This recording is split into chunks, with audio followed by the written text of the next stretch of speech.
I want to show you today how to play online draft and seed matches on Realms.Cards. Let's go to the online Realms. This is just my local development environment and not the production server, so we don't mess up the leaderboard. To start, we create a match. We can make it open or private, where in private mode spectators are not allowed. Whereas in open mode, spectators can join.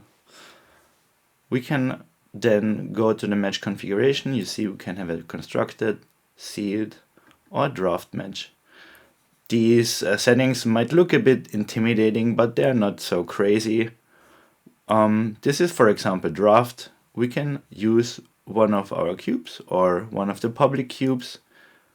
There is Froggy Magus cube seeded with the simulator, so you can draft from his cube here, or we just draft what's popular right now, 3 packs of Gothic.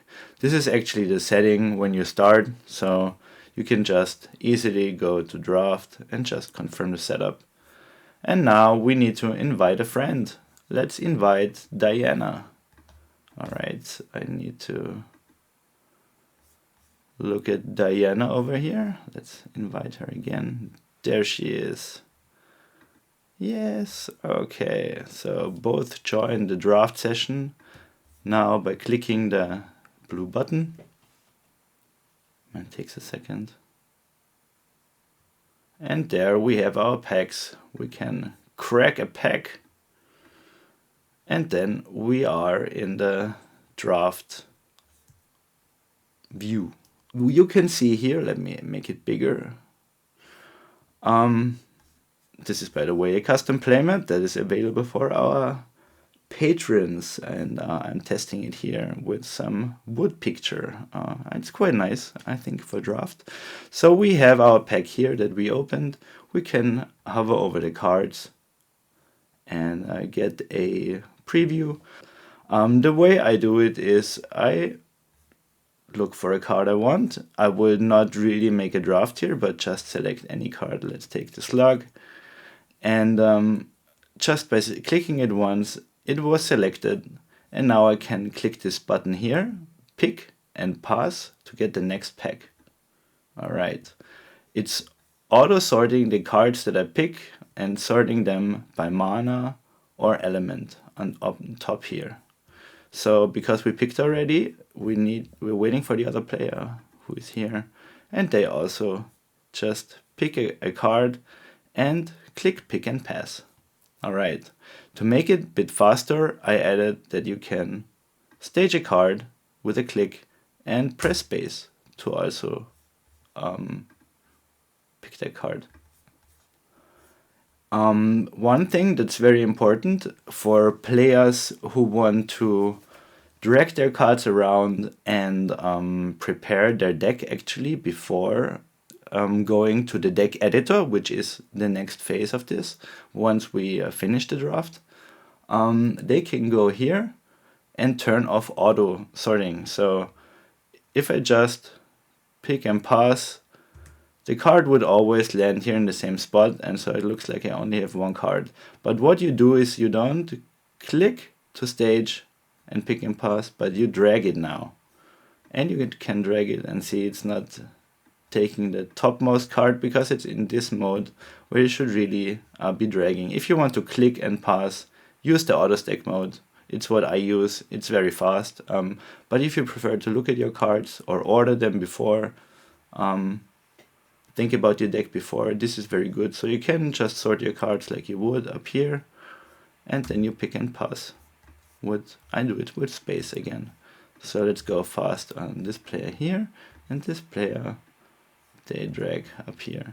The reason why it's good to do it that way is when we actually get to the next phase, the editor, you will see that it preserves these positions, and everything that is below the half, let me show you, everything that's basically below here in the middle of the board is considered the sideboard.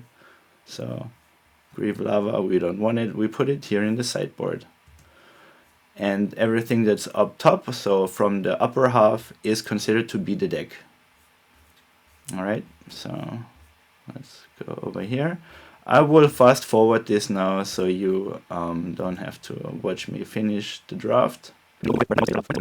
Alright, now you can see that, let me show you here, if I pick the last card, we will auto transition to the next editor for our final deck.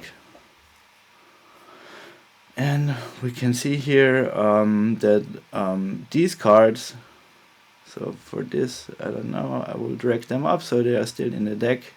I want to be above this line here. So these cards should not be in the deck. These cards should be in the deck when we enter the editor. Let's look how it looks. Let's see how it looks for the auto stack option. In auto stack you see that we have our automatically sorted cards now by mana cost, and we can also do elements. So we see here are the water element ones, and like mixed elements are a bit, yeah, how to display mixed elements. I'll probably make another pile for them in this view, which would be yeah, probably here. And you see here are the artifacts, and the sites are also grouped by element. I like this view a lot, so this is how I play this, which gives an overview over our picks. So these are the picks. We see their mana cost and their threshold. And let us pick the last cards, so we auto transition to the next mode. So as you can see, the decks that we had on the left side were saved their positions and were added as cards in the deck already. These two were like probably on the fence, so they were added to the sideboard. We see it's below this line. So let's add them with one click here. And we can also do a right click and move one copy to the collection. This is not needed for a sealed and draft deck construction, because all the cards that are in our sideboard will be automatically added to the collection, which is the rule in Sorcery, so you don't need to worry about your collection. Also, sides that and cards that require cards from the collection to come in will be added to your collection automatically on match start, so you don't need to deal with those here. The only thing you need to do here is construct your deck. So again, we are looking at the player's view, who was preferring to have the cards manually dragged. But if they decide later otherwise, or for players using the auto stack view, this is how it's accessed up here with the button. We can press it and see that we get a sorted view that will sort by mana cost and then sort by element, and also sort out our sides by elements, and will show our avatar extra.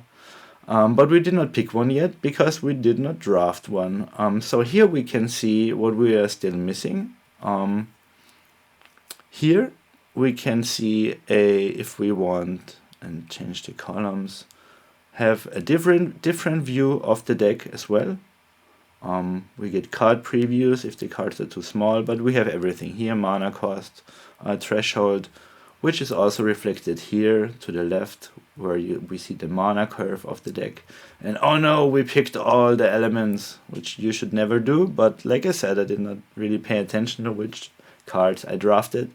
I just wanted to show you quickly and get on with it.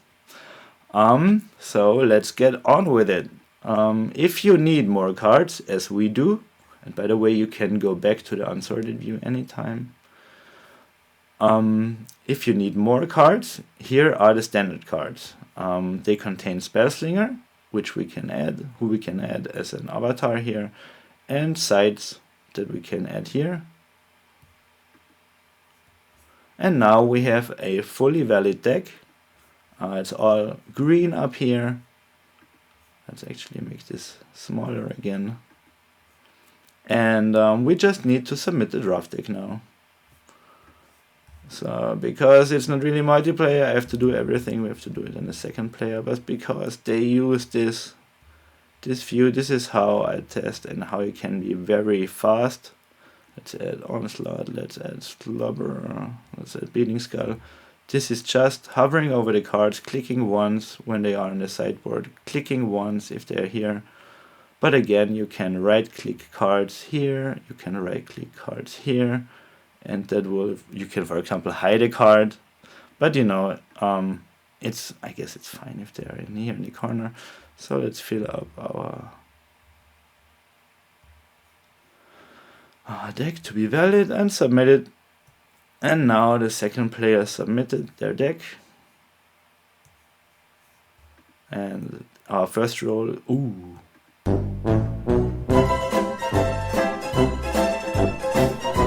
There was like this was because I clicked twice. Let's see. Player 1 rolled an 8. Yeah. So I'm sorry if this happens to anyone. Yeah, this software is still not perfect. I will work on it. But we have at least the right thing. Diana wins the roll in the end.